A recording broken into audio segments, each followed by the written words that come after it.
La charité, vertu essentielle du carême. Le mot charité, c'est un mot qui vient du latin, caritas, et qui traduit le grec agapé, qu'on traduit aussi par amour. Voilà, l'amour comme dans un sens un peu absolu. Et c'est ce terme-là qu'utilise saint Paul dans la lettre aux Corinthiens quand il parle de l'amour de Dieu et l'amour du prochain. Et il parle de la charité aussi comme d'une vertu. Voilà, c'est bien la vertu essentielle du carême. Et il l'a définie avec deux autres vertus, la foi et l'espérance, qui sont définies comme vertus théologales. Et donc, si c'est des vertus, cela veut dire qu'on les reçoit aussi de Dieu. Voilà, on ne le fait pas, c'est pas simplement un effort qu'on fait sur nous-mêmes, mais c'est aussi quelque chose qu'on reçoit de Dieu. Et je pense qu'il est bon, dans le temps du carême, de se dire que la charité, qui se pratique concrètement par l'aumône, n'est pas simplement un effort que nous avons à faire sur nous-mêmes. Ça peut l'être évidemment, et il faut parfois qu'on se décide à faire ce choix-là. Mais c'est aussi d'abord le don que nous recevons de Dieu. On est d'une certaine manière d'abord objet de l'amour de Dieu, c'est d'abord nous qui recevons son amour, sa grâce, avant de devoir nous-mêmes le mettre en pratique. Un peu comme des enfants, des nourrissons, des nouveau-nés, qui reçoivent d'abord l'amour de leurs parents, et qui, en fait, par leur éducation, vont apprendre à répondre à cet amour auprès de leurs parents, et aussi à travers les actes d'amour qu'eux-mêmes poseront tout au long de leur vie. Mais on est dans cette situation devant Dieu de nourrisson. On a reçu abondamment de lui et on veut répondre à cet amour. Et l'aumône, en fait, est directement lié dans le temps du carême avec l'expérience du jeûne et de la prière. Parce qu'en fait, c'est un peu le moyen de valider l'authenticité de notre jeûne et de notre prière. Et déjà, le prophète Isaïe l'énonçait très clairement, un peu durement même, dans l'Ancien Testament. Je lis un long passage du livre d'Isaïe qu'on entend dans les lectures au début du carême, pendant les messes de semaine, le prophète Isaïe au chapitre 58. Isaïe en veut au peuple qui s'est détourné de Dieu, qui n'est pas fidèle à Dieu. Crie à pleine gorge, ne te retiens pas, que s'élève ta voix comme le soir, comme le corps. Dénonce à mon peuple sa révolte, à la maison de Jacob ses péchés. C'est Dieu qui demande à Isaïe de dénoncer les révoltes du peuple. Ils viennent me consulter jour après jour. Ils veulent connaître mes chemins comme une nation qui pratiquerait la justice et n'abandonnerait pas le droit de son Dieu. Ils me demandent des ordonnances justes. Ils voudraient que Dieu soit proche. Donc le peuple veut agir comme un peuple juste devant Dieu. Or, Dieu va montrer qu'il ne l'est pas. Il fait parler le peuple. Quand nous jeûnons, pourquoi ne le vois-tu pas? Quand nous faisons pénitence, pourquoi ne le sais-tu pas? Et Dieu répond, oui, mais le jour où vous jeûnez, vous savez bien faire vos affaires et vous traitez durement ceux qui peinent pour vous. Votre jeûne se passe en disputes et querelles, en coups de poing sauvages. Ce n'est pas en jeûnant comme vous le faites aujourd'hui que vous ferez entendre là-haut votre voix. Est-ce là le jeûne qui me plaît, un jour où l'homme se rabaisse? S'agit-il de courber la tête comme un roseau, de coucher sur le sac et la cendre? Appelles-tu cela un jeûne, un jour agréable au Seigneur? Et Dieu poursuit. Le jeûne qui me plaît, n'est-ce pas ceci? Faire tomber les chaînes injustes, délier les attaches du joug, rendre la liberté aux opprimés, briser tous les jougs. N'est-ce pas partager ton pain avec celui qui a faim, accueillir chez toi les pauvres sans abri, couvrir celui que tu verras sans vêtements, ne pas te dérober à ton semblable? Alors ta lumière jaillira comme l'aurore, et tes forces reviendront vite.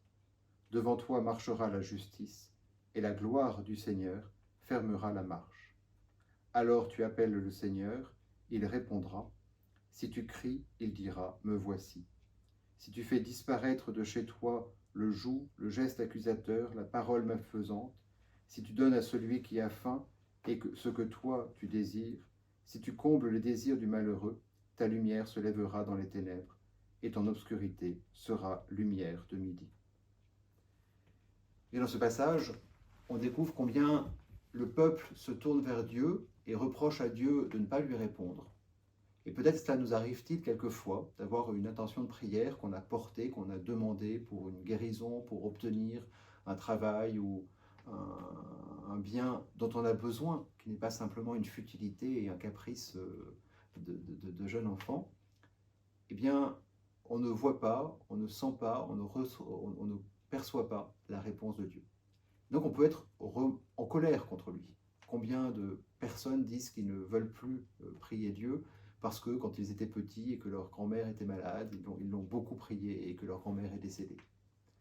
Et voilà que ce peuple fait des reproches à Dieu, alors que c'est Dieu qui a des raisons de leur faire des reproches. Parce qu'en fait, dans leurs attitudes, ils ont des attitudes, ils jeûnent, ils font ce qu'il convient de faire, ils respectent la loi, comme beaucoup de personnes qui rencontrent Jésus dans l'Évangile vont se présenter comme ceux qui respectent la loi, mais en fait, ils ne la respectent qu'extérieurement. Et l'aumône, c'est la manière de manifester ce qu'on vit à l'intérieur. Et donc, si on vit une pratique chrétienne, pour l'actualiser pour nous, régulière, si on va à la messe tous les dimanches, si on prie tous les jours, et qu'on a une certaine satisfaction en nous-mêmes d'avoir fait ce qu'il fallait, d'être des bons chrétiens, mais qu'on n'est pas capable de partager ce qu'on reçoit de Dieu, en fait, pour vivre. Si on n'est pas capable de partager avec ceux qui sont dans le besoin, plus dans le besoin que nous, alors toutes nos pratiques sont vaines, dit le prophète Isaïe. Et c'est bien cela qu'on est invité à vivre dans le carême, à retrouver un jeûne réel, une pratique chrétienne authentique, mais à ce qu'elle puisse être représentée, manifestée à travers le partage avec les autres. Parce que c'est bien notre lien à Dieu qui est en jeu à travers l'acte de charité, à travers l'aumône. C'est notre lien à Dieu parce qu'on reconnaît qu'on a d'abord reçu de Dieu et qu'on veut donner ce que lui nous a donné en premier. Donc on ne donne pas nos propres biens, en quelque sorte, par l'aumône. On donne ce que Dieu nous a donné. Et c'est pour ça que c'est indispensable pour manifester notre reconnaissance à Dieu. On lui donne, par notre jeûne, on manifeste l'effort et la maîtrise de notre corps. Par notre prière, on manifeste l'effort et la maîtrise sur le temps. On décide d'en consacrer une partie à Dieu, de ne pas tout utiliser pour nous, pour nos distractions, pour notre travail. Et par l'aumône, eh bien, on manifeste que Dieu nous a tout donné et qu'on veut le partager nous aussi, et que peut-être c'est par notre moyen, par notre médiation, que Dieu veut donner aux autres. Et si je refuse de faire l'aumône, alors je risque d'empêcher les autres d'accéder au bien que Dieu veut leur donner. Donc voilà l'enjeu essentiel de l'aumône, et Jésus le reprend dans l'importance du carême. Alors je parle de l'aumône parce que cela désigne plus particulièrement un don matériel. Dans l'aumône, c'est de l'argent qu'on va donner ou un bien qui nous appartient, qu'on va donner à ceux qui en ont besoin, parfois par l'intermédiaire d'une association ou d'un organisme qui se charge de le redistribuer. Et en général, dans nos paroisses, on nous propose des lieux d'aumône qu'on peut faire, qu'on peut partager pendant le carême. Donc ça, on peut le faire, alors soit celle de nos paroisses, soit d'autres lieux auxquels on est attaché ou qu'on connaît par ailleurs. Donc il est important de faire ce geste, et de le faire vraiment comme signe de notre relation à Dieu. Ce n'est pas simplement au nom d'une fraternité humaine qu'on veut partager avec les autres, c'est déjà beaucoup, et c'est admirable de la part de ceux qui ne connaissent pas Dieu de le faire, et beaucoup le font, ils le font peut-être davantage que nous. Mais c'est vraiment un acte de lien à Dieu, on manifeste ce qu'on a reçu de Dieu pour le lui rendre à travers cela, et on reconnaît qu'on veut aimer notre prochain comme Jésus nous l'a enseigné.